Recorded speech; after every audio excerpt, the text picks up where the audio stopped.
Final panel, the nuclear gamble, deterrence, risk, and the future of global security. My name is Mariana. I'm a third-year student studying international relations with a concentration in international security, and I'm honored to moderate this conversation alongside Ricky, first-year student from Japan, also studying international relations. While much of the foreign policy community today is focused on the new global order, I've been thinking a lot about what we might call the new nuclear order. Nuclear dangers are clearly rising. Just last week, Washington accused Beijing, which has been rapidly expanding its nuclear arsenal, of conducting a secret nuclear weapons test in 2020. On February 5th, New START, the last remaining arms control agreement constraining the US and Russian arsenals, expired. And President Donald Trump recently ordered the American military to resume nuclear weapons testing for the first time since 1992, signaling a potential end to a decades-long testing moratorium that helped sustain a fragile global norm. These developments suggest that we are entering a new and far less constrained nuclear era. For decades, the bipolar system between Washington and Moscow contained features that, however, precariously enhanced stability. As senior fellow at the Hudson Institute, Andrew Perkovich argued in 2022, a world of two dominant nuclear superpowers was dangerous but structured. Today, with the emergence of three major nuclear powers and several regional nuclear actors, deterrence becomes more complex. Incentives for arms raising increases, and the risk of miscalculation grows. The expiration of New START removes formal limits on the world's two largest nuclear arsenals. In its absence, we are seeing discussions reopening disabled launch tubes in Ohio-class submarines, loading additional warheads onto intercontinental ballistic missiles, and potentially expanding nuclear deployments. Rather than strengthening guardrails, we appear to be losing them, in hopes that strategic pressure might compel rivals, particularly in China, into negotiations. And whether that strategy stabilizes or accelerates competition remains deeply contested. At the same time, proposals to resume underground nuclear testing raise profound strategic, environmental, and ethical concerns. The United States has not conducted an explosive nuclear test since 1992, which prior to then had carried out more than 1,000 tests, more than any other nation, leaving lasting scars in places like the Marshall Islands and areas of the American West. To reopen the testing era would not only risk reciprocal detonations by Russia and China, but also signal the erosion of a global norm that has helped limit qualitative arms racing for decades. And beyond great power rivalry, there are broader implications. European leaders are beginning to question the reliability of extended deterrence commitments. Discussions about expanding the nuclear umbrella are resurfacing, and as Prime Minister Ulf Kristersson of Sweden recently put it, as long as bad powers have nuclear weapons, democracies also need to be able to play. But expanding nuclear guarantees also expands the geography of risk and the probability of misunderstanding or escalation that could potentially lead to a catastrophe. And this is the context in which we gather tonight. This panel will examine how nuclear weapons shape security in an increasingly fragmented and polarized world. We will ask whether deterrence remains viable beyond Cold War dynamics, how emerging technologies and domestic politics influence nuclear decision-making, and what risks lie beyond intentional nuclear war, including escalation, accidents, environmental harm, and nuclear theft. We will consider the future of arms control in the multipolar order, and ultimately, we will confront a foundational question. Whose security do nuclear weapons serve, and who bears their ultimate risk?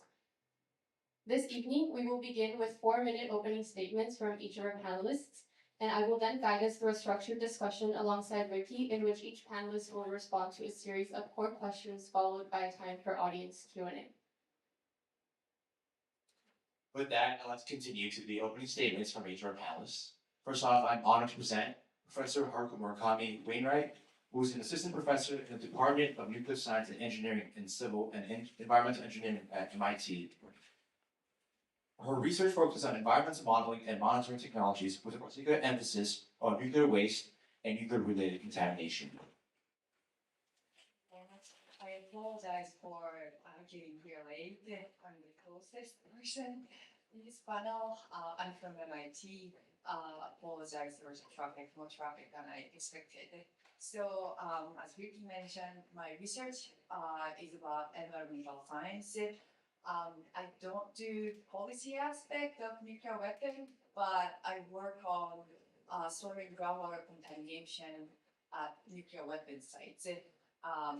U.S. has more than 100 sites that were involved in nuclear weapon production, including uranium mining. The largest site, Hanford site, is bigger than the state of Rhode Island, so it's a big site. U.S. currently spend $7 to $8 billion a year to clean up, which is a significant amount of taxpayer fund. And U.S. I would note that U.S. spend $20 billion a year to maintain nuclear weapon and to safeguard non-proliferation activities. So U.S. just about material aspect, Department of Energy is responsible for these activities and costing $30 billion of taxpayers' money. I recently started co-teaching course at MIT. I teach a course on science and technology of nuclear weapons. I cover mostly on the material production and environmental impact assessment, and there are many students in nuclear engineering who are interested in this topic. Well, we only teach open information, publicly available information, I would say. At the same time, I'm from Japan, so I grew up in Japan. And when I grew up in 1990s, there were a lot of survivors. They were so young, 60s, 70s. So I met a few of them. I visited Hiroshima and Nagasaki. I got a lot of stories. And so the first lecture was about the voice from Hiroshima and Nagasaki. In the US, people think of nuclear weapons as mushroom clouds, right? But in Hiroshima and Nagasaki, there were people in the mushroom cloud, right? So we watched a video of the survival story within 500 meters. There are 78 people survived within 500 meters. They were in basement, but they saw what happened in ground zero. So we talk about the qualitative difference between nuclear weapon and other conventional firearms. And I think that these qualitative differences and what is nuclear weapon, I think we want to revisit now after 7 years of sort of policy development. I think it's important. For example, I think we should focus on sort of death rate, not the number of people, number of deaths. For example, in terms of number of deaths, Tokyo fireball is much more than Hiroshima, right? But the death rate within 1 kilometer from ground zero was 90%. And many people didn't die immediately. People survived a few hours to a few days, or some survivors died from more sort of cancers, right? So there's a qualitative difference between nuclear weapons and other conventional firearms. And when we think about sort of new world order of nuclear weapon or nuclear weapon policy, I think it's important to revisit what is the nuclear weapon, what's actually the biological impact, and what's the environmental impact. Thank you. Thank you, Professor. Next up, I would like to present Dr. Toby Dalton, who is the co-director and senior fellow in the Nuclear Policy Program at the Carnegie Endowment for International Peace. Great. Well, thanks to all of you for deciding that on a snowy Friday evening, you'd rather be here talking about nuclear conflicts than watching Olympics curling and so interesting. Thanks to Ricky and Mariana and colleagues at Tufts for convening us. I wanted to start with just a brief observation. I've spent the bulk of my career working on nuclear policy issues, and it was only well into my career in probably 2017 or so that I made my first visit to Hiroshima.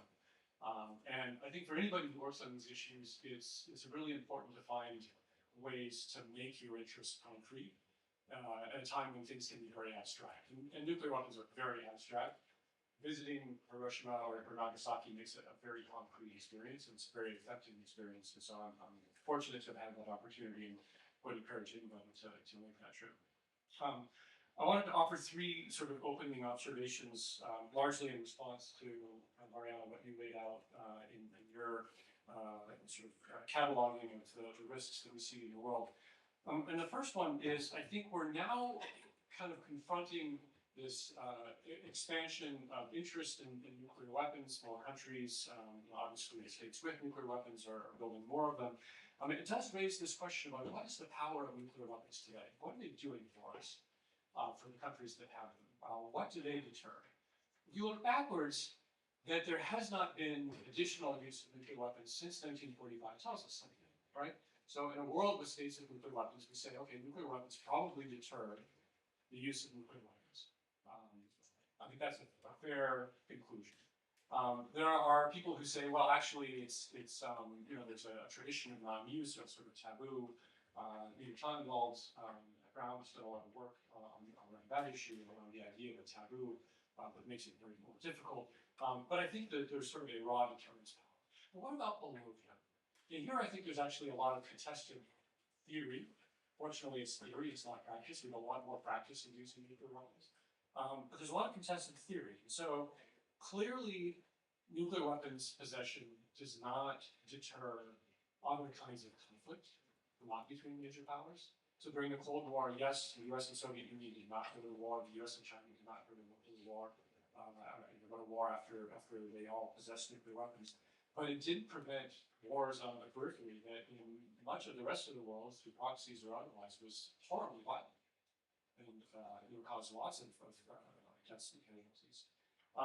Nuclear weapons do not deter other kinds of conflict and crises. Survived the Cuban Missile Crisis. There's regular crises and conflicts between India and Pakistan, including as recently as May of last year. There's regular provocations on the Korean Peninsula, which could escalate. Obviously, with Russia invading Ukraine, the threats of nuclear use in that situation. And so I feel like this question, well, what are nuclear weapons actually doing for us in this moment? As more countries are about to embark or expand their arsenals, is a really important question. To include, what are the risks of failure of deterrence as we go forward? My second point is that I think there's a growing divide in the world that's been open and continues to expand around the comfort with deterrence. And I think most states with nuclear weapons are pretty comfortable with the idea of nuclear deterrence. And they develop lots of theories and practices and operations to make that happen. U.S. military spends a lot of time practicing nuclear operations with the idea that nuclear weapons are effective. And it's kind of pretty comfortable with that concept. But most of the rest of the world is not. In the last decade, there was a movement to negotiate and sign on bringing to force a treaty on prohibition of nuclear weapons, the so-called Nuclear Ban Treaty. And I think that's a pretty potent symbol of how the rest of the world feels about nuclear weapons being held by very few countries and decisions made by very few leaders that could impact everybody on this planet. Right? And so I think there's a growing contestation around whether deterrence is acceptable or unacceptable in terms of the risks to the rest of the world. What's interesting here is that even as nuclear armed states are comfortable with deterrence, several of them at least have a tradition of trying to escape deterrence, and the US is one of those. And I think there's a pretty simple reason, which is that leaders don't like being constrained. They like to have options. And so we don't like the idea that because another country has nuclear weapons, that means we can't have our way with that country. We're a powerful country. We should be able to do what we want. Nuclear weapons are part of that power. Another country's nuclear weapons makes that less feasible. And so we build things like missile defenses to try to escape deterrence so that we can continue to exert and coerce those things. The third point I would observe is that nuclear weapons are very much an old problem. We've been living with them for 80 years now. But we've also, I think, over the last 20 years, largely forgotten the lessons that were hard-won during the Cold War. We globally built an international infrastructure to try to reduce and mitigate risks of nuclear technology through things including the arms control treaties between the US and Soviet Union and Russia, institutions like the International Atomic Energy Agency, the Comprehensive Nuclear Test Ban Treaty. And I think that there's now a tendency to reduce the importance of this infrastructure, to think that it's sort of old, or to take it for granted, or sort of consign it as mere norms, rather than understanding that these were difficult things to negotiate and put in place, and that there is a lot of important power that they can have, but only if we continue to empower them. If we ignore them, if we work around them, if we violate them, they lose their power and their efficacy, and a lot of those nuclear dangers that were present in the 1950s and 60s will resume. And I think one of those important lessons that we're embarking on now, and this is a point that I'll close on, is this very simplistic logic that you see in the United States, South Korea, and other places, the idea that arms races can be won. If only we spend more on technology, accumulate more weapons, eventually we will tire out our adversary and we will win the arms race. And that's a really gross misreading of the history of the Cold War, and there's a lot of prudence that was fortunate that allowed us to avoid another use of nuclear weapons. And also a misreading of what happened to the Soviet Union and why the Soviet Union collapsed. And if we apply these very simplistic readings of history, I think we're going to be seeing policies that kind of increase nuclear risks rather than reduce nuclear dangers. Thank you. Now we'll hear from Dr. Tom Zhao, who is a senior fellow in the Nuclear Policy Program at Carnegie Endowment for International Peace and a leading expert on China's nuclear strategy. His research explores the strategic stability, missile defense, artificial intelligence, and China's nuclear modernization. Well, thank you so much for the organizers. It's a real honor to be here on this panel. I think it's an interesting time for us to reflect on the concept of nuclear deterrence. Basically, we have to rely on threatening nuclear annihilation in order to avoid fighting wars with each other. It's a very sad situation. But I think increasingly people start to think nuclear deterrence is like democracy, like many problems. But given the realities, it appears to be better than all the other alternatives. Your current security circumstances. And nuclear deterrence is a concept that is working because it is inherently risky. There's no way to make nuclear deterrence safe. Because we want to make a nuclear threat to deter your rival. The threat wouldn't be credible if it's obvious. The threat will lead to mutual destruction. So the nuclear threat has to leave something to chances, right? Even the initiator of a conflict, it has to show that it cannot fully control the process of escalation. So maybe eventually lead to mutual destruction, but I have greater willingness to take that risk in order to get what I want. So that's what makes nuclear threat actually. So that's also why for countries to rely on nuclear deterrence for security, they have continued interest in manipulating nuclear risk.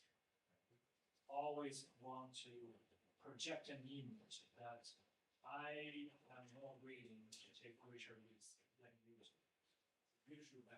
Otherwise, mutual destruction by the other side. Unfortunately, the international security environment is getting worse. Right? It's a hostile environment, which means major powers are doubling down on manipulating risk, including nuclear risk. I think that's what we are watching today, including Russia's nuclear civilization during the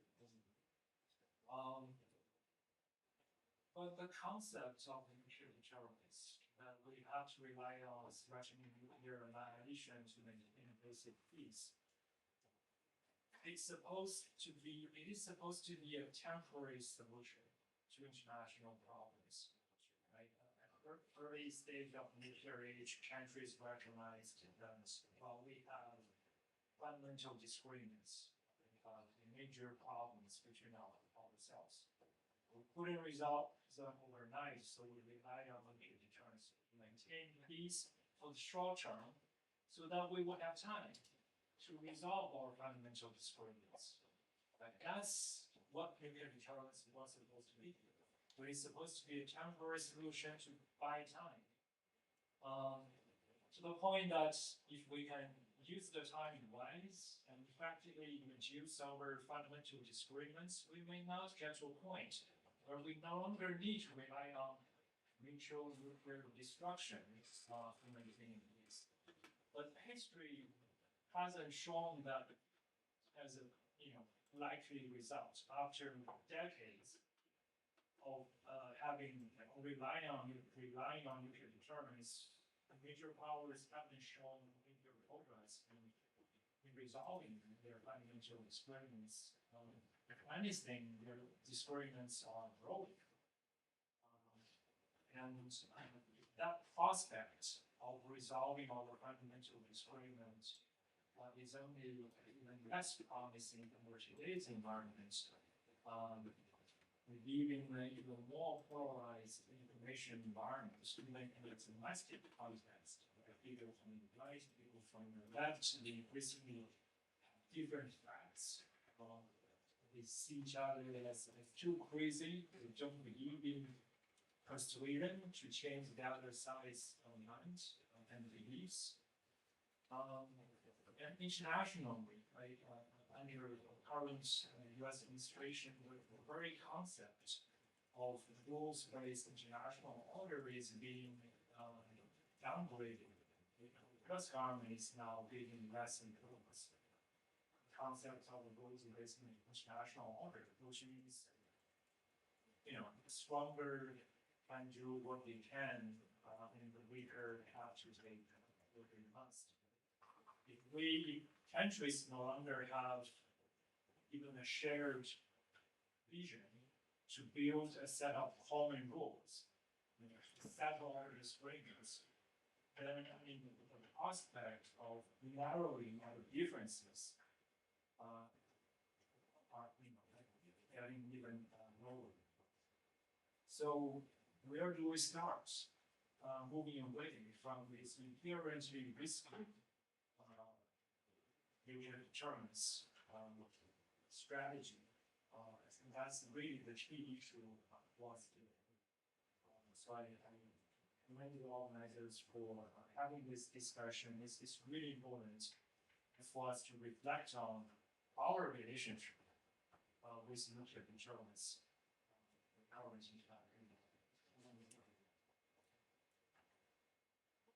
Thank you.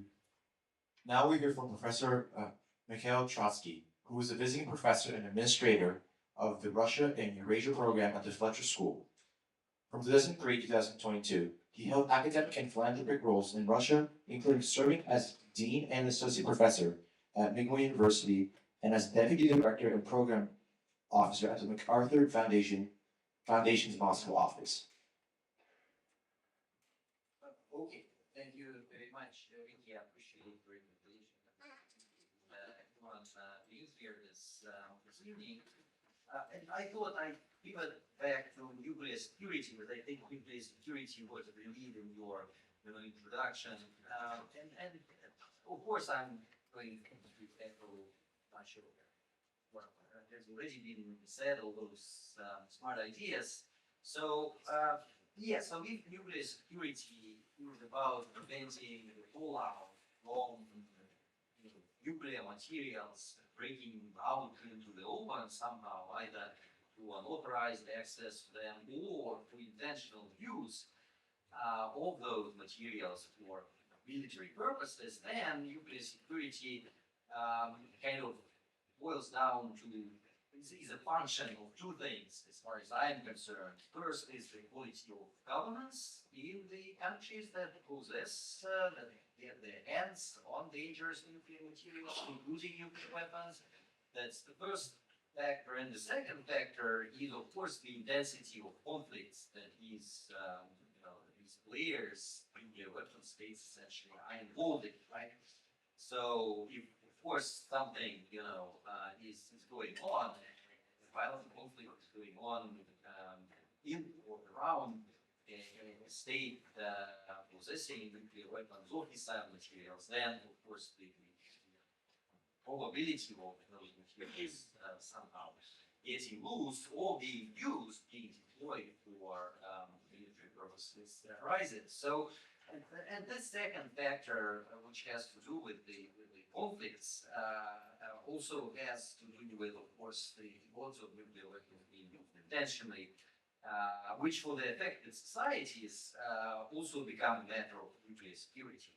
So right now, as far as I'm concerned, the biggest risks of nuclear weapons being used and nuclear materials or even weapons becoming loose or nuclear power plants being sabotaged arise from the Russia-Ukraine war.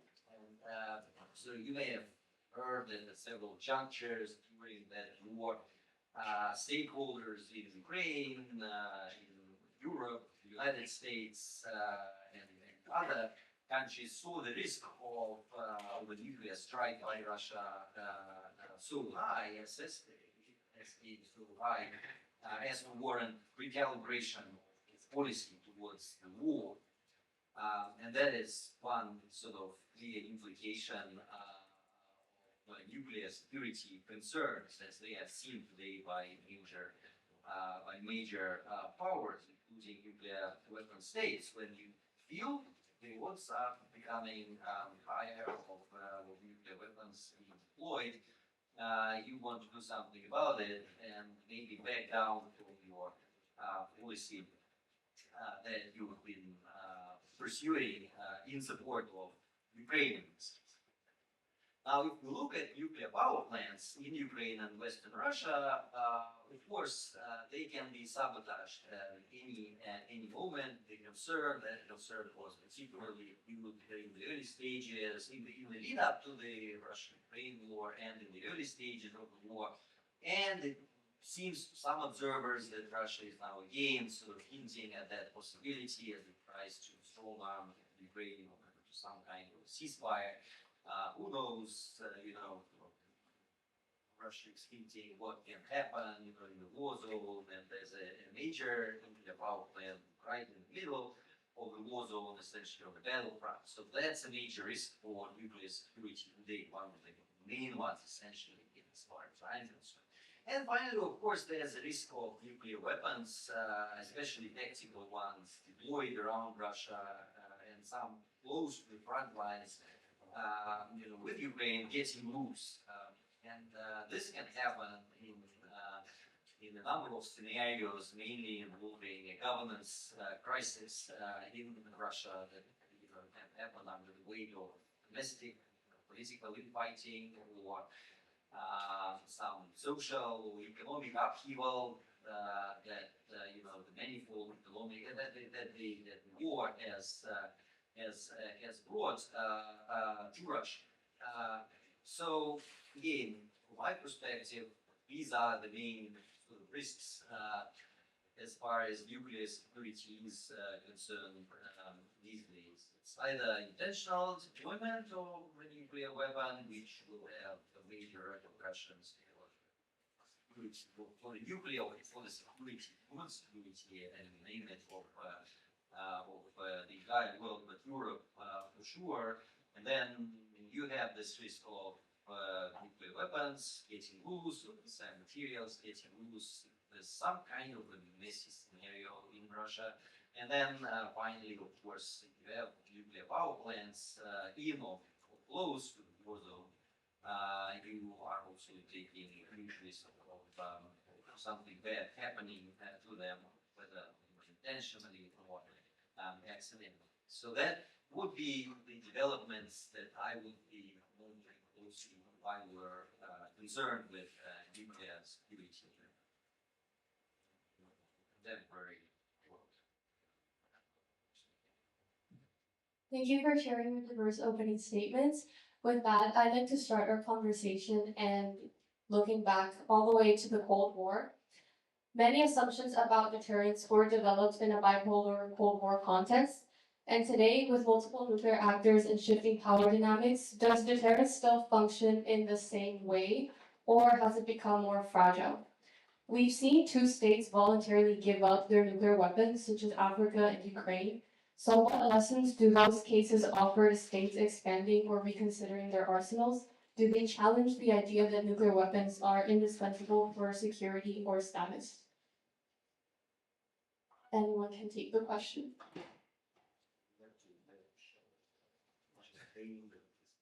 You can take the question. Okay, let's again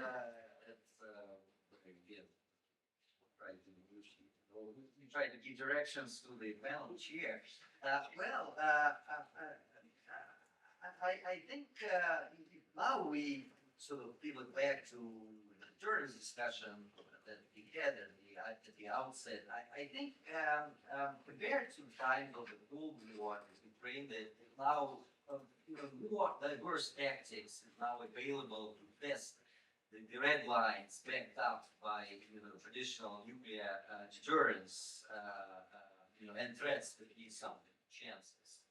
Shelling famously put it compared to the times of the Cold War, and this is because of all this complex multi-level interdependence that has emerged post-Cold War among in the diets, in the pairs of nuclear adversaries. So now Russia and the United States, and of course China and the United States, and also say India, Pakistan, and certainly the European nuclear weapon states on one hand and Russia on the other hand are all sort of connected by a web of economic interests, of social interactions to a much bigger extent than they used to be during the Cold War. And so credibility of threats to actually launch nuclear strike has become lower. Right, and also coalitions of adversaries among nuclear armed states have become more fluid, especially given new trends in U.S. approaches to conducting foreign policy. So now Europeans are trying to work in China, right, and Russia is trying to balance in between the United States and China. And so the upshot of that, as far as I'm concerned, is that nuclear deterrence is becoming less reliable as a way of averting even a large scale conflict, not only sort of conflicts on the fringes and even the instability paradox. It's even more than that. It's become more common to question the determination of a major nuclear weapon state deployed to actually use nuclear weapons in conflict. So yeah, and then the second point I might make concerns this distinction between South Africa, Ukraine on one hand for giving up nuclear weapons back in the 90s. Does that provide any sort of example to follow? Well, it certainly does, but that said, all of those circumstances in which that happened were quite unique, right? And of course, and it's hard to repeat those circumstances as we are looking at at the current security challenges and the current conflicts that are unraveling worldwide. And we need, of course, to remember that Ukraine never actually had the operational sort of nuclear weapons potential at the time when it was asked to join the NPT as a non-nuclear weapons state. Although, of course, had Ukraine kind of wanted and made the determination, which would have come at enormous cost to Ukrainian politicians back at the time when Ukraine just emerged as an independent state, first time in its history. And had they decided to go ahead and become a nuclear weapon state, yeah, they would have averted any nasty scenarios like this. So Russia is involved in it, but it's I mean between then and now many things would have happened, and also yeah, and South Africa was pretty unique as well. It was about the transfer of government and the permanent campaign of sort of delegations breaking the NPT and making South Africa a good actor in international affairs. So yeah, basically, I think even the sort of the international environment that we are in now offers a different prompt compared to this example of denying Ukraine and South Africa. And that prompt is that if you want to be safe and want to safeguard yourself from a major assault, you have to think about acquiring nuclear weapons. And apparently, as far as we can judge by statements coming from Germany, potentially also Japan, these mid-range powers are gravitating towards these, contemplating a nuclear option, and Ukraine and South Africa's example, for them do not resonate as much as we would want. I'm not an expert in the policy, and I would love to hear your opinions, Toby and Tom. And I mean, I'm actually surprised when I visit Japan. I meet actually not one but many people, my generation or younger, saying that usually men say that Japan should have nuclear weapon, and I was super surprised. And to them and also to me, the lesson from Ukraine was that Ukraine should not have given up nuclear weapon. And I think we have heard hypotheses that if Ukraine had kept nuclear weapons, Russia would have never invaded them. Or Venezuelan president was removed, but North Korean president has never been removed. North Korea has been around. So this sort of the lesson that we get from this example actually provide people in Japan or probably other people to think about they have to have a nuclear weapon for their security. So I'd like to hear your answer. It's a great question. I'll jump in, Tom, if you're okay. And I want to say that this is one of those things where you have to be really careful applying narratives about history.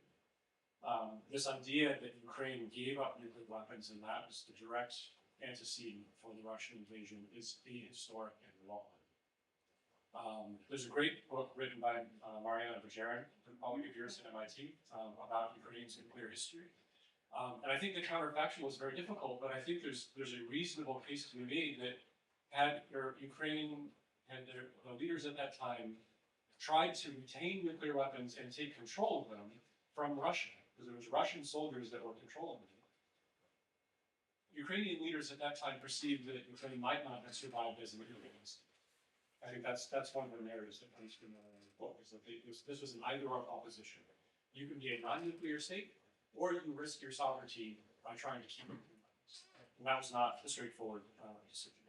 So anyway, we have to be very careful about these very simplistic narratives that we see about South Africa or Ukraine or North Korea or India, Pakistan, etc. I think there's all of these are very case specific and they're complex and nuanced, and we need to be attentive to that. And there's so much magical thinking among the proponents of nuclear weapons as these magic things that are going to solve all of the security problems that Japan perceives, or Poland perceives, and South Korea perceives, and they never tend to ask the question, well, what would our security look like if we had nuclear weapons? What are the problems that might attend? Like, you don't just snap your fingers and get nuclear weapons. It takes a lot of money, it takes time, there's risks during that process. And it could, for some of these powers, actually invite the conflict, the very conflict that nuclear weapons are supposed to deter. And and wind up even worse off. And so just let me sort of make an observation about the indispensability of nuclear weapons in that regard. This idea that somehow you can't have absolute security without nuclear weapons is really interesting. Every country that has had nuclear weapons has ended up spending a boatload of money also on conventional weapons. Why is that? Because nuclear weapons don't do everything that you need for your security. Right? Most of the countries in the world are absolutely fine with your security without nuclear weapons. Why is it that these other ones feel like it? Because they've created narratives that justify their possession. Right? Last point I would make is I think it's correct that we're entering a more complex deterrence world today, in which the desirability for nuclear weapons is really low. But it should force us also to rethink a little bit what we believe about the Cold War stability that we observe. As Tom laid out, the very notion of deterrence has to be inherently unstable in order to work. I think what we will come to see eventually is that the period in which there was arms control agreements between the US and Soviet Union and then the US and Russia is actually atypical. And that we are comfortable with deterrence because of the stability and predictability that these agreements provided. I think it would be very difficult to replicate that world going forward because you have more countries with nuclear weapons, you have more conflictual relations, etc. And so how to create stability in this world is much more complicated than it was for, say, US and Soviet leaders in the mid-1960s. And to follow up on Toby's comments, I think nuclear weapons are becoming more salient in international security and politics for several reasons. One, I think, is nuclear powers, in many cases, trying to use nuclear weapons to achieve broader national objectives. And not simply trying to deter nuclear attack and nuclear threat. They try to achieve broader national security interests or even broader geoeconomic and geopolitical interests in the case of Russia, Russian nuclear threat, or the perceived Russian nuclear threat during the Cold War. Was not in response to a perceived Western nuclear threat. It was an effort to slow down NATO military support to Ukraine to make NATO countries less willing to impose crippling sanctions on Russia, etc., etc. In the case of China, it's clear that the Chinese current president, has this belief that by demonstrating a greater nuclear force, China could somehow compel the United States to accept peaceful coexistence with China, to compel the United States to basically recognize the reality of a rising China and to stop perceived containment of China and to basically show more respect to China's core interests. So those are for achieving broad national objectives. So that's one worrisome trend. And then Toby touched on this and other speakers as well. Now we have not only two nuclear major powers, but China is likely to expand its nuclear arsenal, even though if you look at the numbers, China's arsenal today, which is assessed to be around 600 nuclear weapons that in this department, whereas US and Russia each possesses fewer than 4,000 deployable nuclear weapons that can be actually deployed. So the numerical gap is still huge, but the challenge is the Chinese nuclear build-out is so secretive. The government never offers any information about its size, what its future goal, how many more China wants to build, for what reason, what's the rationale. It is relatively broad and massive nuclear build-out. So that drives really worst-case scenarios in the United States. States and the US thinks it is now facing an unprecedented threat from two nuclear near peers. And the two near peers are collaborating with each other. Russia and China are working together on a number of strategic military areas, warning, missile defense, joint patrols of the borders, etc. So there is concern Washington that maybe US needs to deal with a coordinated Russian-Chinese military threats. Even though the assumptions being taken here may not be true. Right? It is hard to know if China is really aiming to achieve nuclear parity so far. Senior Chinese civilian and military leaders still continue talking about concepts such as asymmetric strategic deterrence. Most recent national policy paper, China still emphasized the concept of lean and manufacturing nuclear force. I mean, the traditional idea that China doesn't need to have as many nuclear weapons to maintain deterrence still appears to have some reasons. And the level of Russian-Chinese nuclear collaboration is also very hard to evaluate. Given the deep distrust between the two countries, they both understand the other side is a very nationalistic nation. The leader is a very nationalistic leader. They prioritize their own national interests and overseas themselves. So for various reasons, it is doubtful that China and Russia would really have the deep strategic trust about the enable sharing of each other's military time, details, knowledge, facility, achievements, or whatever.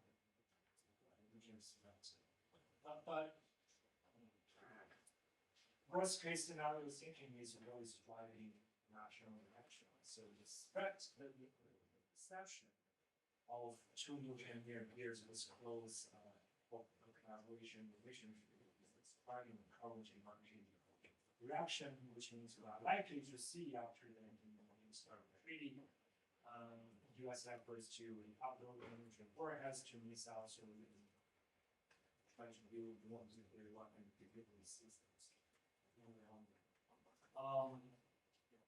This is what is happening on the major markets. On the rest of the world, we are seeing more non-geographic states now becoming more serious in considering their own indigenous nuclear options for two reasons. One is, of course, the U.S. nuclear umbrella, the U.S. security guarantee is becoming less credible. And second is the international community is not really stepping up to safeguard and defend the nuclear order. When Russia made increasing nuclear threats, the global South countries mostly are trying to protect their own interests. Right? If anything, they take opportunity in advising international competition. They can better benefit from balancing among the different major powers. But they are not really working together to speak up against the Russian and defend the rules-based order. Right? So when you don't have when you cannot rely on international rules-based order for security and you cannot rely on the American ally, of course, more countries are not apt to rely more on self-help. So with the increasing savings on nuclear weapons, unfortunately, we also have a world where the law of jungle is.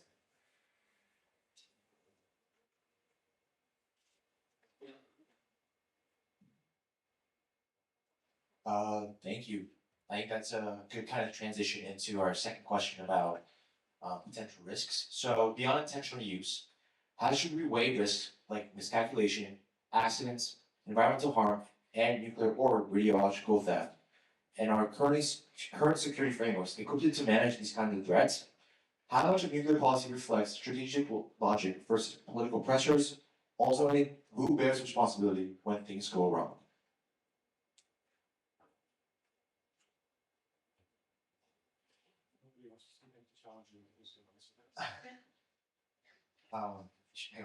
Yeah. I'll go first. So I'll pick this environmental harm and the the strategic logic versus political pressure.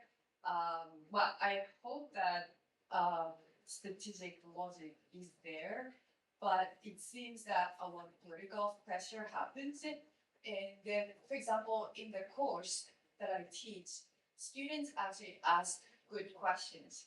Why do we need more nuclear weapons? There are only less than 2,000 major cities.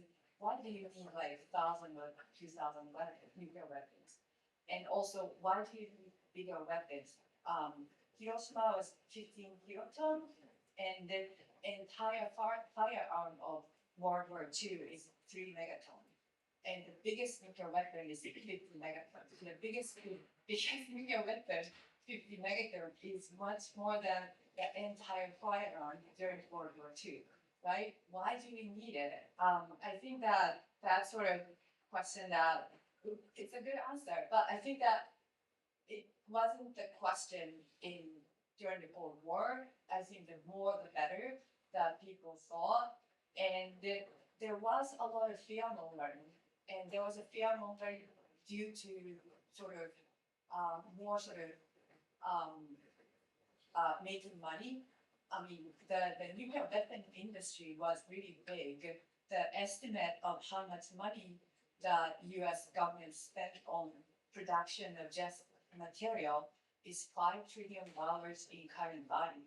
So that's more than about twice of the current U.S. budget. So it's a lot of money to make plutonium and high-end uranium, and that kind of drove with sort of groundwater contamination at the U.S. sites. And I look at these sites and I work on the cleanup of these sites. These facilities, more than 20 of them, they are super big facilities. And I see the scale of the effort during the Cold War, and none of them are used, right?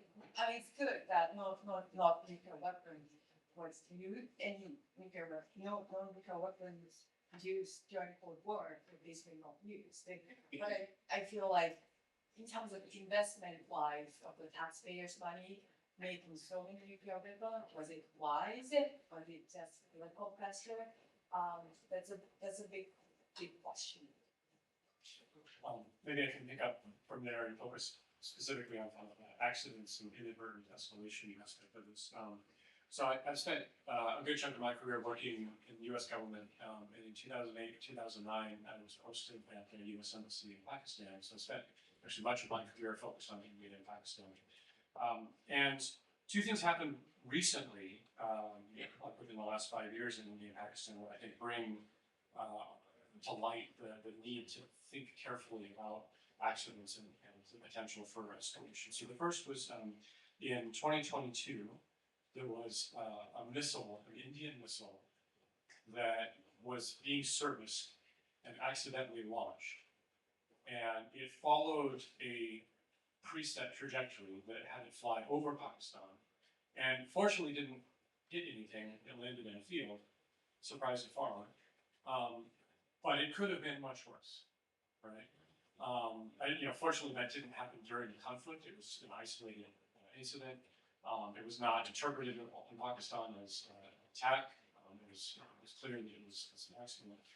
But had that kind of thing happened from conflict, or had it happened and it had hit something and caused a lot of casualties and then demands for retribution, it could have been really bad. In May of last year, there was a 4-day limited conflict, almost a war, I guess you could say, between India and Pakistan, as a result of kind of terrorist incident in India that blamed on Pakistan.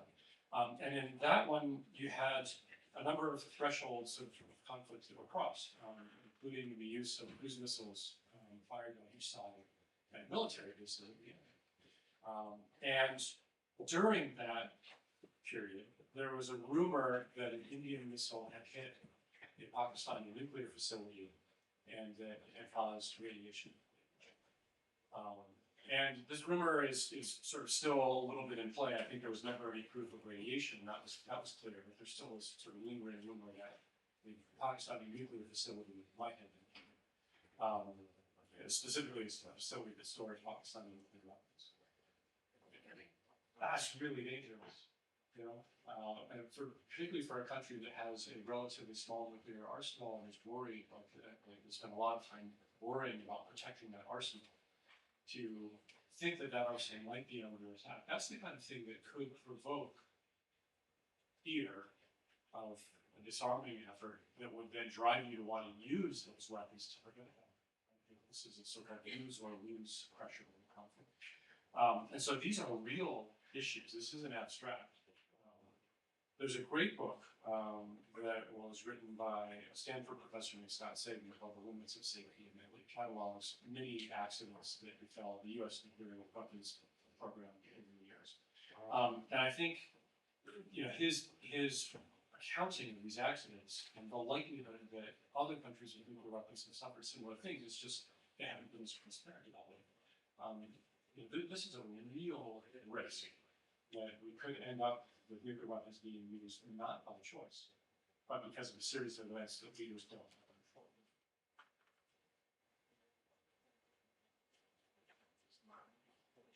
Yeah, so just to one what you just said, of course, at some basic level, nuclear reduction of nuclear safety risks is about reliability of equipment and procedures to service those weapons and to make decisions to launch them and so forth. But I'm still more on the politics side here, and I would say that those risks of miscalculation or accidents and the resulting environmental harm, all of that is contingent. Depends on on the environment, on the context, and on the conflicts that unravel around nuclear as installations, around nuclear storage facilities, and so forth. So it's I'm not sure we really should be concerned with numbers. So of course, insane numbers of nuclear weapons, stockpile of nuclear materials do magnify those risks. But under the circumstances, I guess what truly increases risks is conflict, is degradation of the security environment and degradation of governance in countries that possess nuclear materials, such as Russia, Pakistan, North Korea, you name it. So yeah, if Russia starts falling apart under all those economic, social, political pressures of the war, then we have a problem. And so these calculations do happen during conflict. It can't just be an accident in peacetime, but if the country in question is involved in a conflict or tensions run high between that country and an adversary, then of course conflict becomes deadlier because of the existence of nuclear weapons. But the large size of nuclear stockpiles doesn't by itself increase the risk. So the bottom line, again, from my perspective here, is that if we want to reduce the risks of miscalculation, accidents, and so forth, then just contribute as much as you can to ending conflicts that involve a nuclear factor, and help those countries in possession of nuclear weapons and materials to beef up their governance, make their postures, and nuclear doctrine more transparent and standard operating procedures like. I may add quickly. I do think the risk of nuclear accidents and starvations is increasing rate. The risk has always been there.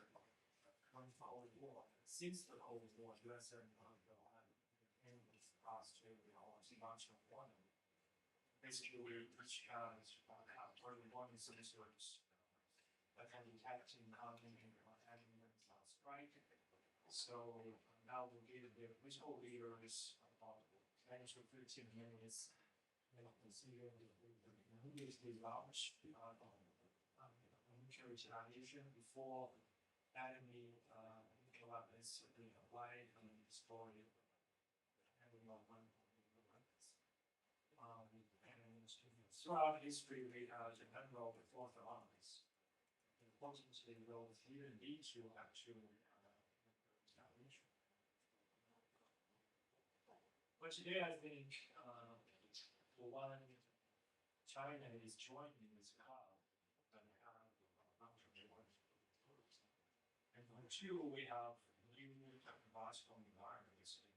Today, we have missiles that can be armed with either wishing war and or nuclear war.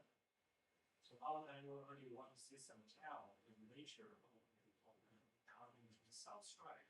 How do you know if it's a nuclear strike or a nuclear strike? And then today, missiles are increasing even more, change trajectory during the fight. And this is relevant to the United States because the United States is launching missile strike aiming at, for example, North Korea has some units that are deployed near the border with China. All the Chinese early warning sensors know that this incoming massive American missile strike is not aimed at Chinese nuclear or ICBM, but they also deployed those east south and both across the border with Korea. Similarly, the Russian nuclear is deployed close with China. So geographical reality with other complications,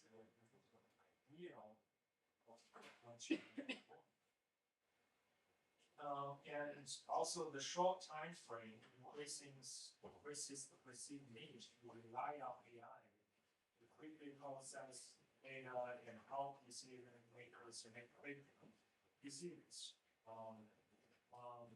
And this,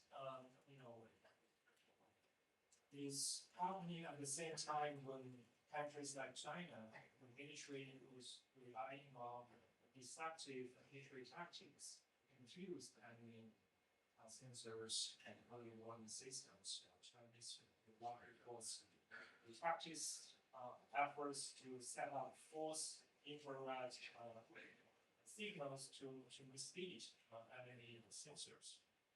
Well, in Chinese view, this may help, protect the real missile unit that will launch. But it also carry the risk of misleading U.S. sensors to the point that the U.S. may mistakenly believe China is launching larger scale attack than what's happening and overreact. And doubling the element is, the unstable civil military relationship in the powers. Putin, his relationship with his military advisors very tricky. And so his relationship with his military advisors, and he has purged almost all the senior military leaders involved. So in time of crisis, if Xi becomes more paranoid and worried, the military officials are not telling him the whole truth, will he choose to trust more the AI assessments and decision support? We don't know. So, and I think various factors are, reminding us that this of nuclear accidents, miscalculations, reconversion is ultimately persistent, but maybe increasing because of new factors. The key questions can really establish and maintain effective domestic systems that can check against supreme leaders, who may not always act in the most responsible and prudent. Thank you. Now, continuing our conversation on risk, many of the mechanisms designed to manage nuclear risk, from arms control treaties to nonproliferation institutions and nuclear security cooperation, are under strain today. Are these frameworks still viable tools for restraint, or are they losing their effectiveness? What effects do international institutions have in today's world when they are getting ignored by nations? I can start with just to say that I agree with your question. All parts of it. But let me just focus on one aspect. So I think that it's, you look at these structures that exist, the New START Treaty, the Nuclear Non-Proliferation Treaty, etc. And all of those are important, but what those things are actually are representative of something that was more basic, which was an understanding, a shared interest that was discovered by successive leaders of the Soviet Union and the United States. They did not want other countries to get nuclear weapons. They wanted to preserve their relative monopoly. And they cooperated to prevent their respective allies and any other country to try to get them to them. And a lot of these institutions that we see are reflective of that collusion, effectively, to do that. And the fundamental problem now is that that cooperation no longer exists. And the idea of U.S. or of cooperation between the United States and Russia and China, as Tom laid out earlier, is also great. And so this system, all these structures that we see, they're kind of losing their pillars over time. And without some degree of cooperation between these states, among the armed states, but also a degree of willingness among states without nuclear weapons to continue to live in this world, I think we have to say that the efficacy of the system is definitely. Yeah, I can just add that apparently treaties are only as good as intentions behind them. Intentions are probably change, so it's great, and restraint is strongest when there is treaty, treaties in place, and mutual intentions of the signatories are denied. If climate deteriorates and intentions change, then treaties themselves cannot provide security. They can keep up inertia for a while, as it apparently happened with the New START Treaty between Russia and the United States. It was extended in 2021,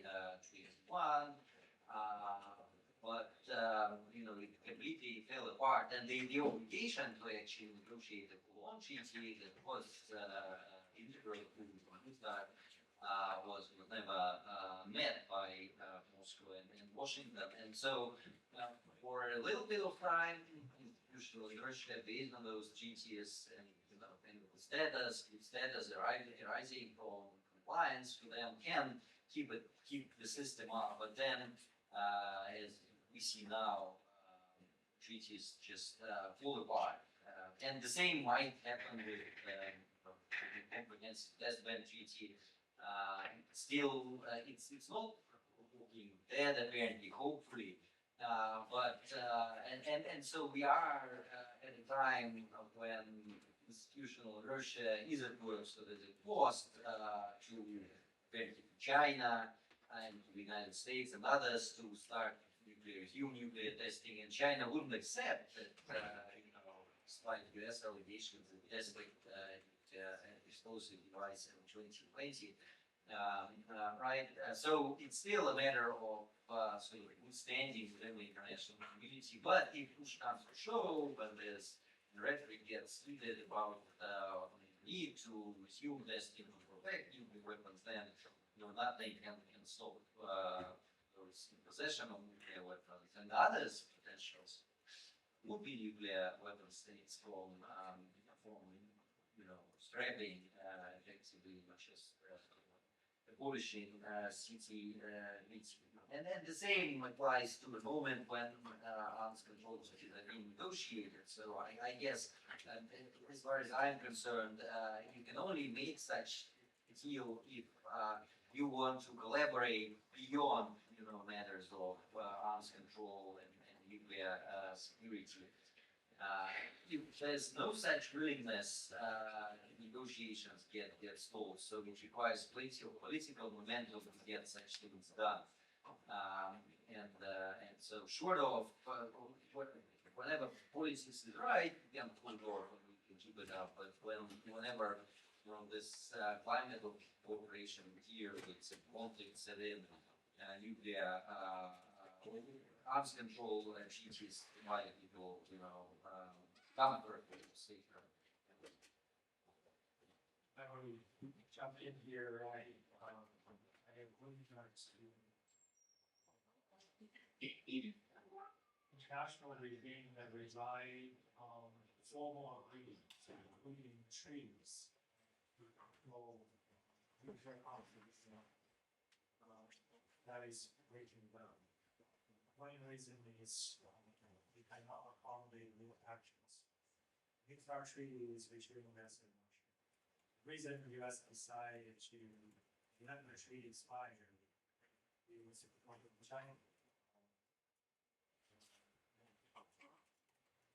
Challenge to include China into arms control framework is, for one, there is no readily available foundation to develop a consensual agreement. Major powers used to have some common understanding that they need to address those strategic offensive weapons and the strategic defensive weapons. But now with more countries wanting to have an open-ended program on missile defense, the US has both Golden Dome, China also has ambitious missile defense projects. It's hard to agree even on the basic elements of major power control framework.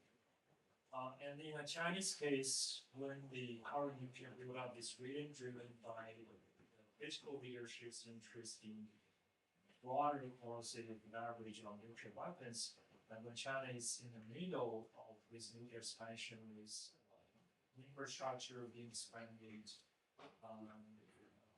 everything under construction, there's just very little political will to change that. And China has become so confident about its overall capacity to build things cheaply and quickly.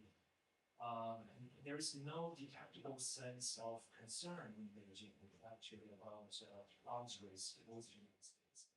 Like if the US cannot even make China worry about nuclear arms race, and there is no incentive to make China join bilateral.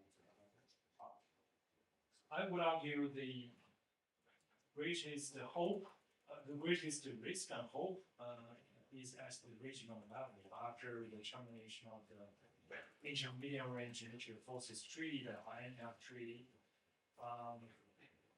US and other countries are, making efforts to build medium-range, intermediate-range missile systems, especially land-based missile systems. And the risk of arms racing,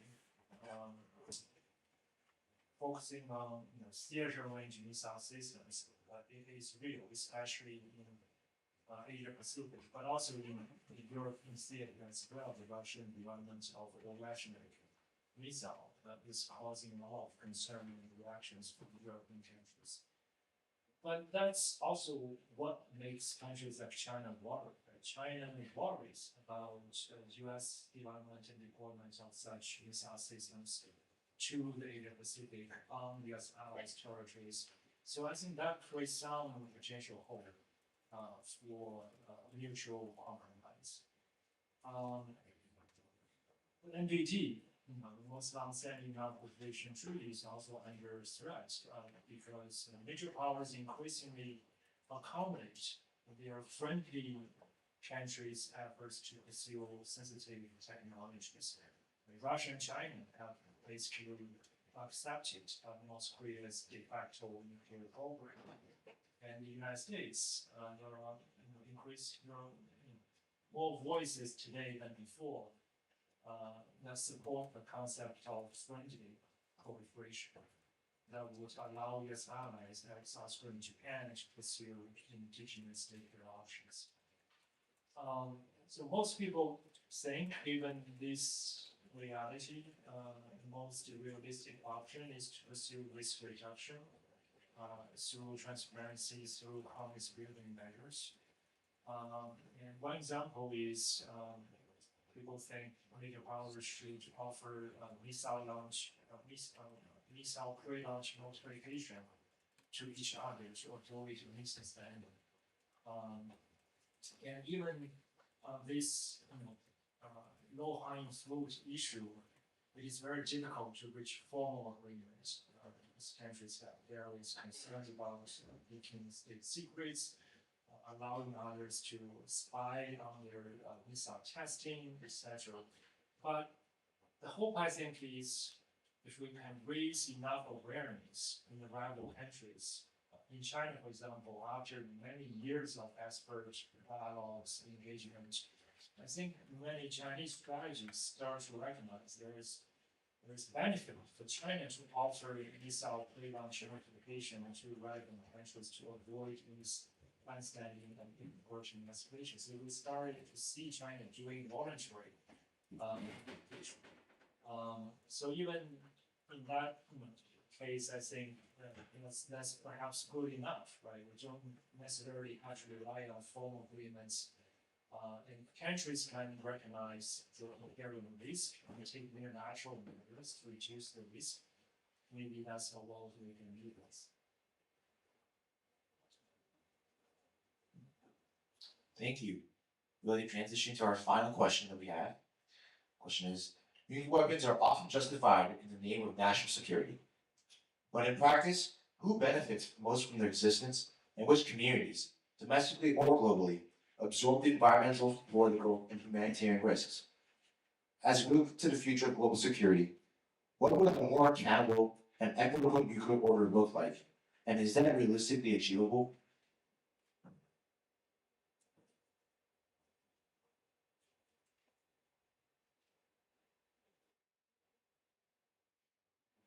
All right, I'll maybe start with the last question and then maybe we'll pick up some other earlier parts. I think it is imaginable to see a more equitable order, even with the current numbers of nuclear weapons in the current states that have them. And it could start with things like strengthening the security guarantees that states with nuclear weapons give to states without them. To say that if you state X do not seek nuclear weapons, we will not attack. And I think that is something that those non-nuclear weapon states have asked for. And there are some of those in place, but not universally so. Another option is that nuclear armed states could move towards a no first use declaratory policy. This is something that China has called for. India has kind of a conditional no first use policy. But many other states, for a variety of reasons, including the United States, have said we will not do it. But that's something that also could make it more equitable because it would reduce the chances of nuclear weapons use and reduce the potential that non-nuclear weapon states would be impacted by nuclear war. I think it's fair to say that in the 80 years of nuclear weapons history, today states have continued to explore the limits of deterrence, but there's never been sufficient political will to explore the limits of the self-defense. President Obama famously won the Nobel Peace Prize for saying in 2009 in Prague that he wanted to see a world without nuclear weapons, even if that couldn't happen in his lifetime. I think President Trump really regrets that President Obama got the Nobel Prize for that. But I think we have to say that probably even in our lifetimes, this looks increasingly difficult. And without political will, this is a challenge that your generation is going to inherit. And that's unfortunate. But we can imagine steps that would lead us there, and they're not that far. It just requires political will.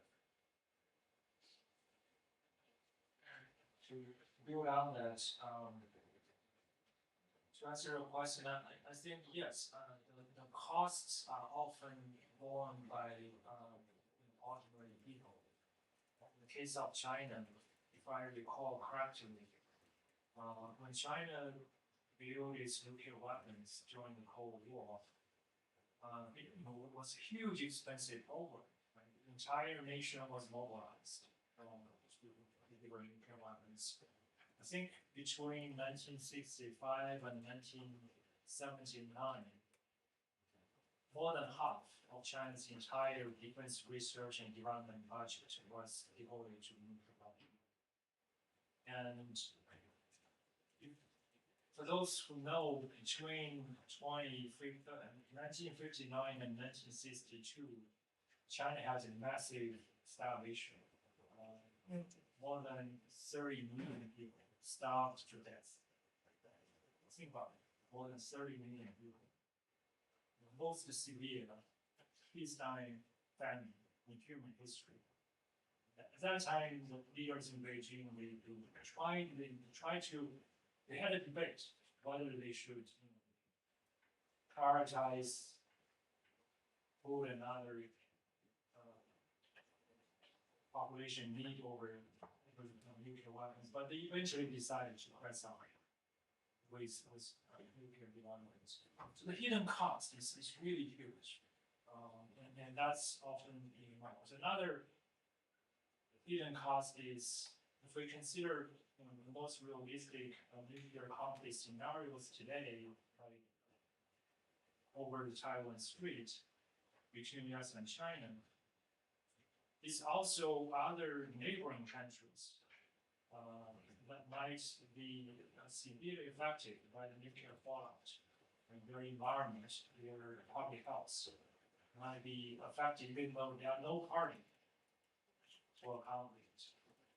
So that's also why, in fact, we are now seeing the international community really care about major power nuclear competition because they do not recognize that they might actually bear the important part of the costs and consequences of the current nuclear competition and potential nuclear use.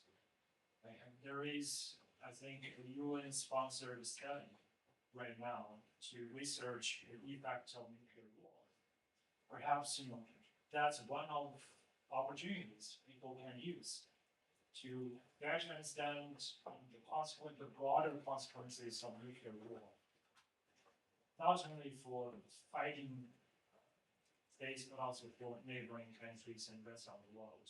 And to use that study to establish some responsibility, to establish some even legal liability for countries who start a nuclear conflict that cause damage to the rest of the world. And to use that to galvanize international attention and pressure on the major powers.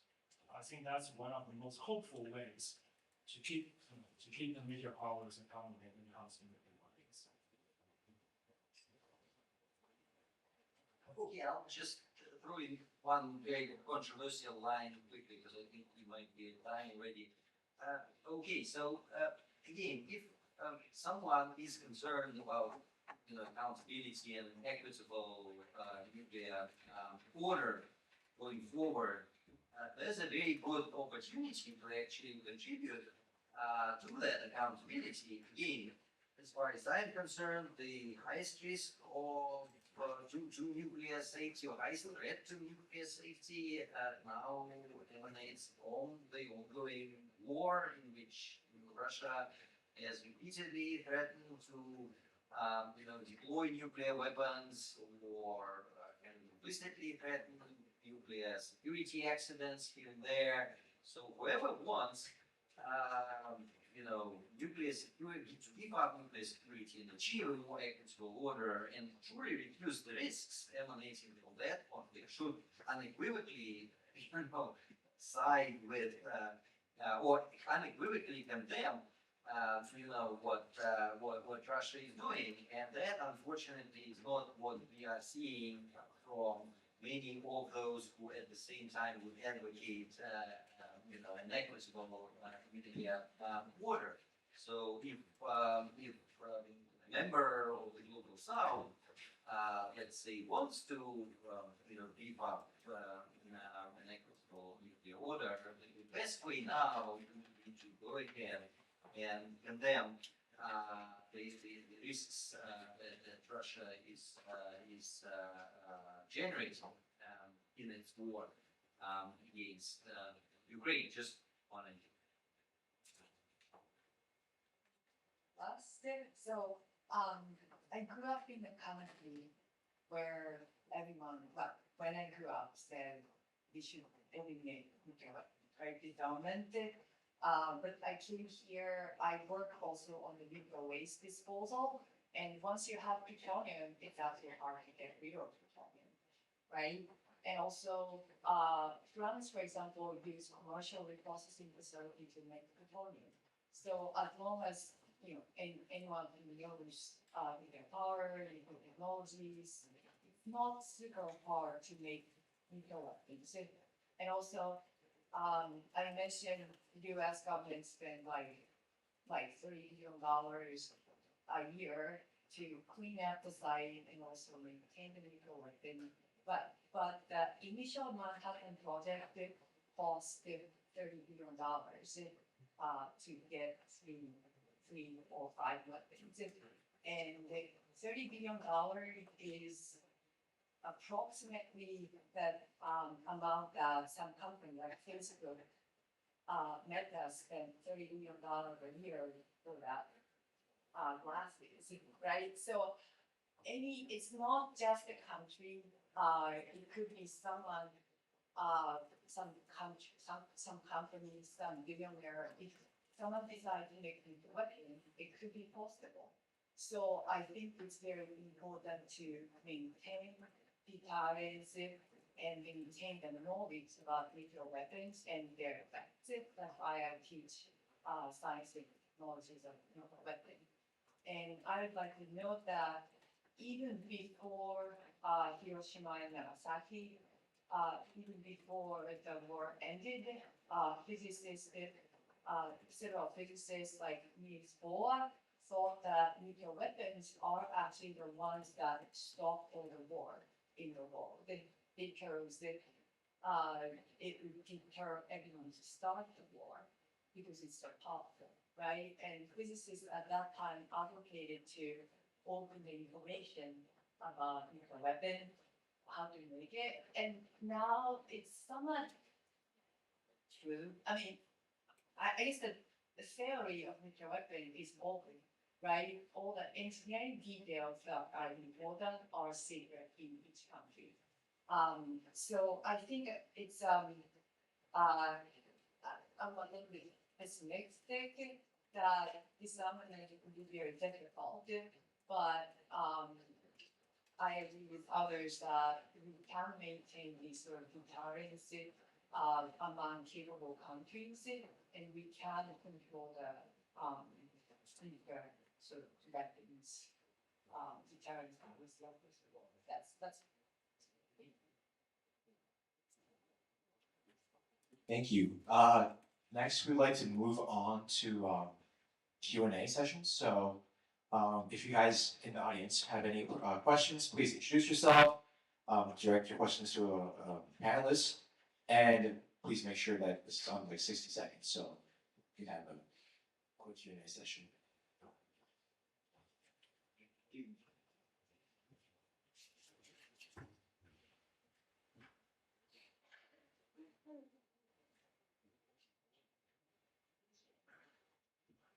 Hi, I'm Shipman Trumbull from the United States Naval Academy. I had a question for Professor Troitskiy. Specifically, when you're saying right now our biggest threat is from Russia's threats and not condemning them, but what exactly does condemn mean? Well, not sit on the fence, essentially. Join pressure on Russia to de-escalate, or at least to provide very clear guarantee of non-use of nuclear weapons. Was where all nuclear blackmail that has been sort of constantly doing. And India and China actually did a great deal towards this goal at the time when, you know, the risk of nuclear strike by Russia was considered especially high sometime in 2022, 2023. But it's still there. So the point I'm making is that, you know, someone cannot kind of sit on the fence saying we don't have a dog in that fight, and at the same time say we are concerned with unequitable order, nuclear order globally. Now you have this very acute threat. So if you are concerned with nuclear security globally, that's a very good time to speak up and, you know, put your money where your mouth is. That was my message. Thank you, sir. Good evening. My name is Howard. I do master's in security here at Fletcher. My question is to Toby and Tom. Last week we had a guest here, military. His point was, and I agree with him, given the fractured and fragmented international security environment, he expects military weapons will be used within the next 5 years. I come from the Middle East, Oman. We have 5 countries. I think they make their decisions to acquire nuclear weapons soon. Iran, Turkey, Saudi Arabia, Egypt.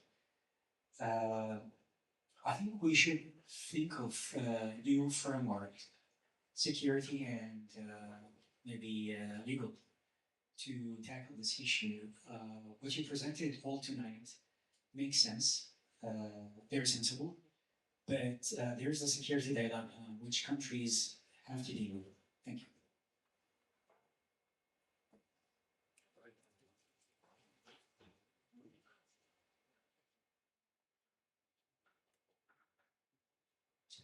Yeah, I think you rightly pointed out that more countries feeling the need for the digital solution options.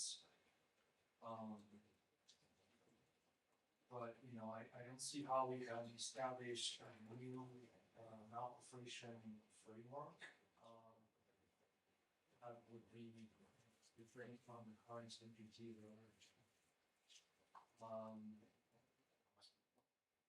I think, you know, perhaps there's still hope we can minimize the risk of additional proliferation by working within the current NPT.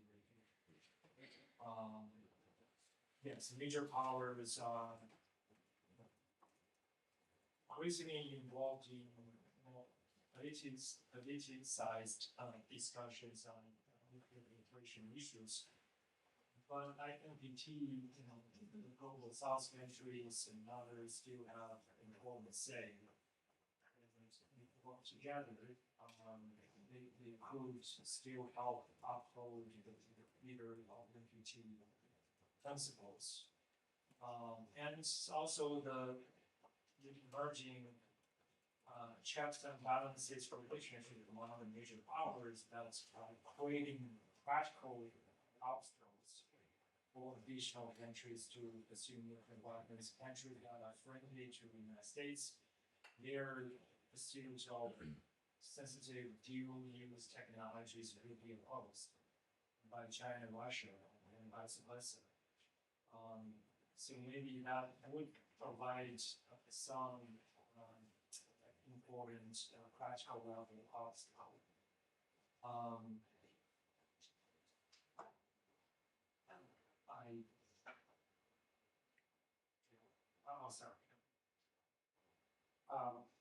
Sorry. On your specific point about the potential for nuclear weapons to be used in the next 5 years, I still think it's a very low probability. That probability may be greater than it was 5 years ago, but I think it's still very, very low, which is good. It's not great, but it's good. In terms of a sort of new political framework, I describe myself as a realistic optimist. I see the world as it is. I'm not naive about it, but I try to imagine a better world too, and what it would require to get there. And I think in this regard, Tom's right. Like, we're not going to replace the NPT. If it goes away, it's not coming back, and we're basically in nuclear anarchy. Like, that's not a world that we want to be in. So I think there's real incentive to try to figure out how to assuage the drivers of proliferation that we see in many countries. I don't think it's inevitable that we end up with 5 more countries in the Middle East or 10 more countries around the world that nuclear weapons. That's not inevitable at all. These are not requirements. These are not compulsions. These are choices. Leaders make choices. Those choices are subject to politics, domestically and internationally. So how do we mobilize politics domestically and internationally to make sure those choices are better for everybody and don't increase risks very much?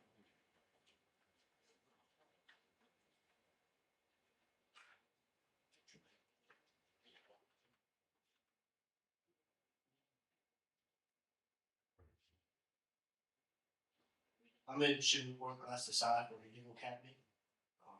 Given the context of 20 years of the war on terror and kind of, you said at the beginning that nuclear weapons have been an issue for the past 80 years but never actually used, and then especially given like negotiations going on right now with Iran, a state that has like known relations with for lack of a better term, terrorist organizations. Has the threat not evolved to not just state actors, but also non-state actors? And then how does a nuclear power such as the U.S. go about trying to minimize the threat of non-state nuclear actors, but still try to not erode at the rules-based international order? You want to direct that to a specific person? It's anyone. I guess I was take that sort of technical aspect that probably many of us don't see, but there are so many layers of these technologies that detect the illicit movement of nuclear material, like the torch, for example. And then there have been some cases that were flagged in Europe of someone trying to smuggle. So I think that there are network of international network and then also technologies to detect those material movement. So it has been working in terms of technologies, and there's so much research going into improve that technologies. Let me just add 2 points. One, I think that's true. At the same time, if we're moving into a world where there's going to be more nuclear weapons, more people have access to nuclear weapons, and more nuclear material, and more material and weapons in transit, just the math of that looks like the chances of something going missing or going wrong increase. Right? Just simple law. Right? And so I think we have to be aware of that. Interestingly, we haven't discussed at all tonight nuclear energy. And you can't separate nuclear energy from nuclear weapons. It's the same technology, it's just used towards different purposes. And even in today's world where we're talking about more countries being interested in nuclear weapons, many more countries are also interested in nuclear energy. And so if many more countries around the world have nuclear power reactors and fuel cycle facilities so that they can make their own fuel or treat the fuel that comes out of the reactors, maybe something like plutonium, that also increases those risks. And so we're at this point where clearly the risks are increasing from both directions. And we have very careful choices to make about how we want to manage these risks. And I think the plea here is these are shared risks, right? These don't accrue just to the United States or just to Russia or just to China or just to countries with nuclear weapons. These are risks that we have shares. And so I think there's a real imperative here to find ways to build on this shared interest to strengthen security around circles. That columns on non-state actor thinking far to build nuclear weapons for non-state actors is still very high. Obviously, because of the difficulty to actually produce the fissile material. That's the part that really requires industrial capacity. Even if non-state actors want to steal fissile materials from the national actor, I think modern technologies and make it increasingly easier to detect such events. And similarly for national states, if they want to pursue nuclear weapons, this is becoming more and more unlikely to hide it so well from international community. Of course, when you discover a country making secret weapons, current trend is countries are more open to using force to prevent the suit US attack on the ground is one of them. That might lead to a different type of dangerous world, but it also means it may not be that quick that more countries would in turn be able to develop nuclear weapons despite their increasing interest in these options. Ultimately, I think if we really want to address the risk of nuclear proliferation, we need still to build a rules-based international order. So countries don't need to rely on their own capacity to stretch nuclear annihilation to maintain state security. Here, I think the US is the most important actor. It determines the fate of the rules-based international order. And I'm really disappointed that many US American population just don't care what US leaders are doing to the rules-based international order. I am a foreigner, educated in the United States, perhaps I'm believing too much into the American concept of the rules-based international order. But now the US is tearing down that itself. And there's just no visible domestic popular opposition to it. And the president still enjoys high global elite. Population doesn't really care about foreign policy that much. So I think everyone in that sense shares the responsibility and can contribute to, I think, a visible way to reduce the need for one.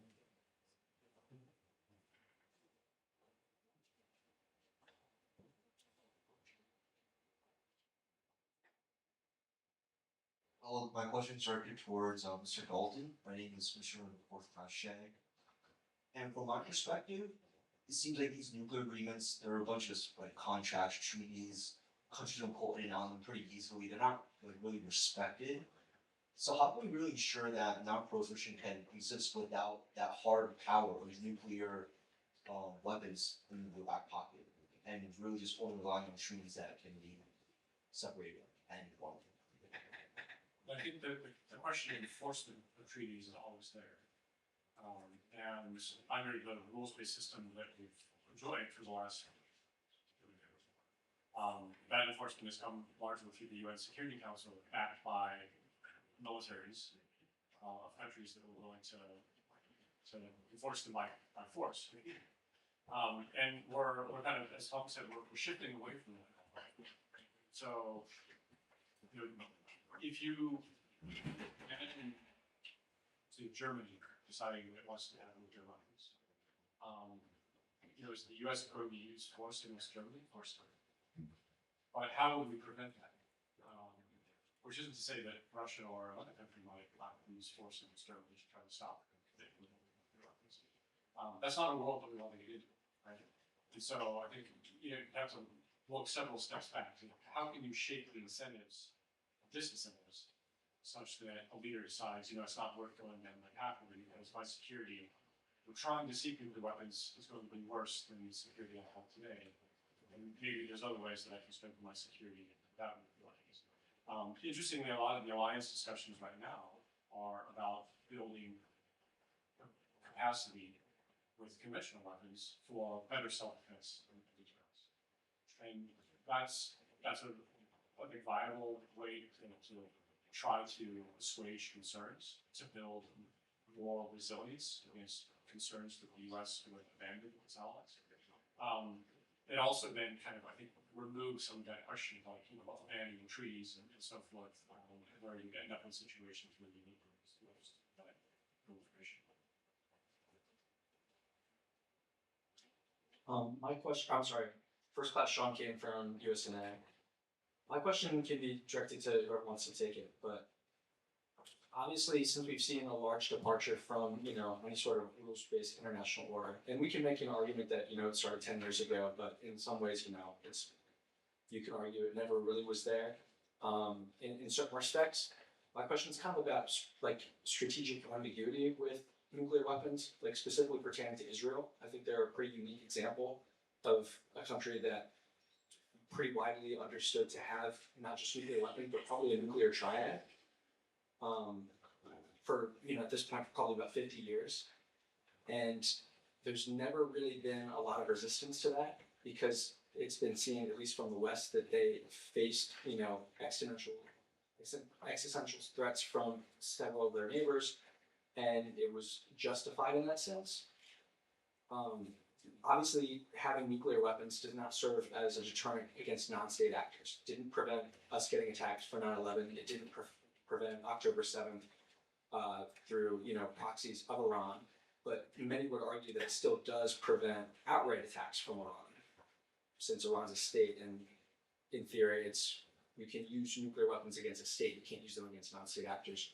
So I'm just curious, what do you think about strategic ambiguity in regards to nuclear weapons in its effectiveness in kind of a state where we really just don't have any sort of rules-based order in that respect anymore? I'm sorry, that was a lot. Well, I can just say a few words in response to the Israel situation.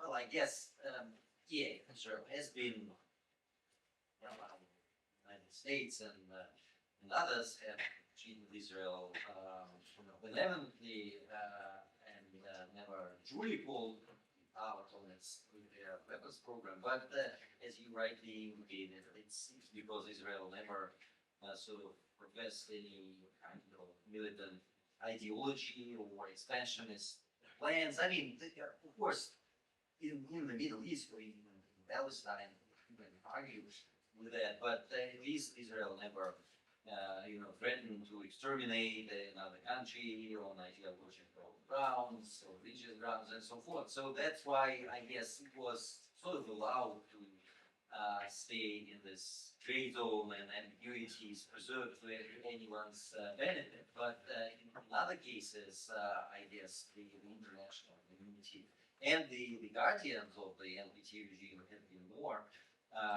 sort of assertive, trying to enforce clarity, and that was clearly the case with Ukraine, Kazakhstan, the pullout from the breakup of the USSR, and with South Africa, and with Brazil, Argentina, and a few other cases. So so far it has been handled on the ad hoc basis, and in some cases it did stabilize the regional situation and enhance regional security. But in other cases, when it was not, the international community had been able to come together and respond. And whether that can unravel, and whether, for example, Germany or Japan pondering nuclear weapons is a bad kind of ambiguity, there would certainly be conventional wisdom saying it's bad because it's proliferation or potential proliferation of nuclear weapons. But on the other hand, others would say, well, it might serve the purpose of during some potential regional conflicts in East Asia or in Europe, and so Yeah, I guess it's very ad hoc. Sometimes ambiguity is good and stabilizing, especially if it remains at the level of ambiguity. There's no breakout. But in other cases, it may be dangerous, and in most of those cases so far, the international community has been able to come up with a response.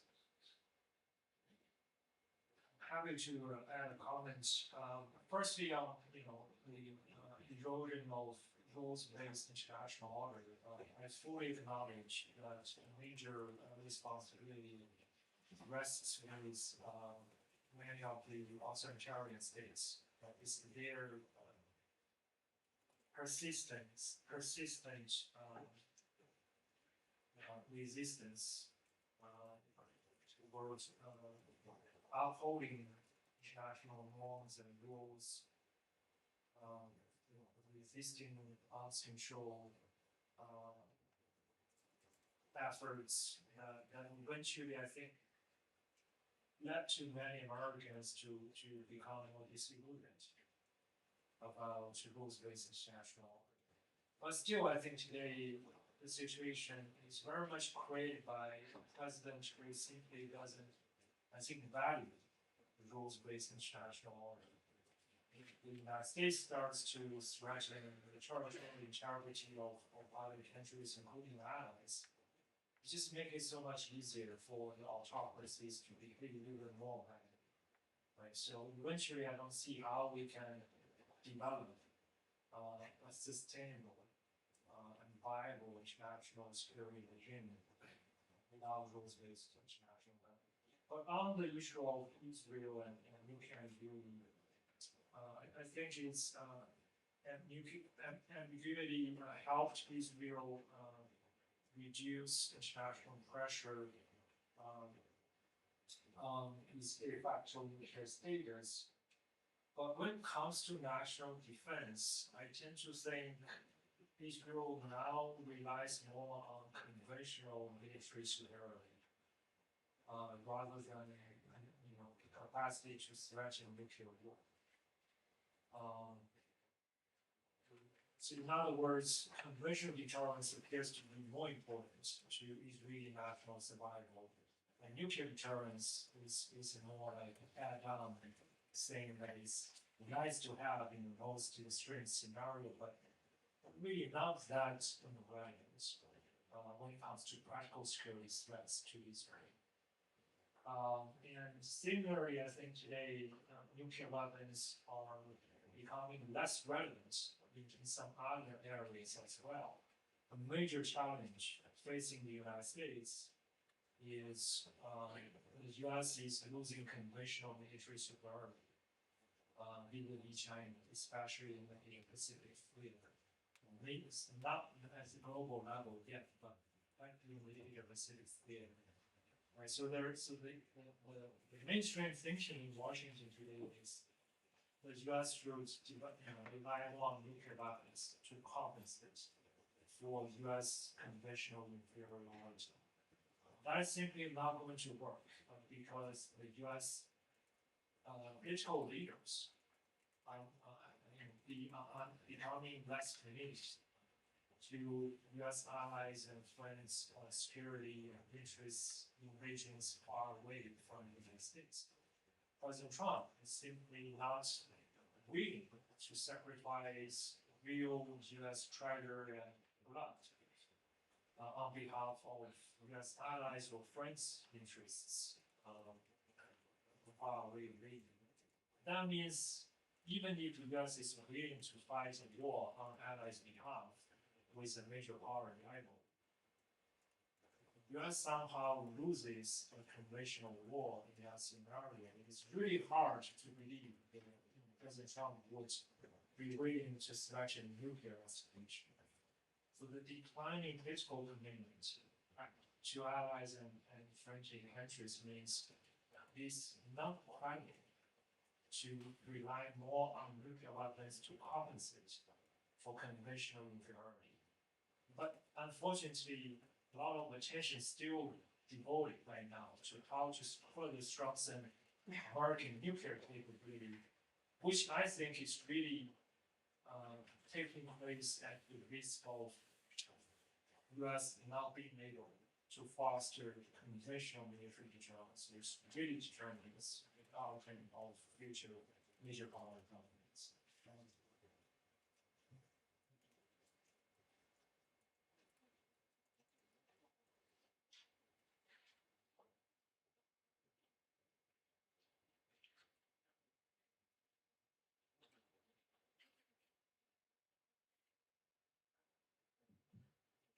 Thank you all so much for being here tonight and engaging thoughtfully in this discussion.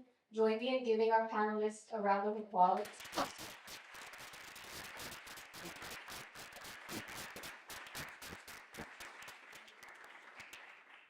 We hope you'll join us tomorrow at 10 a.m. for our next panel, Climate Resilience in Cabinet 206. We look forward to continuing these meaningful conversations with you and have a good night.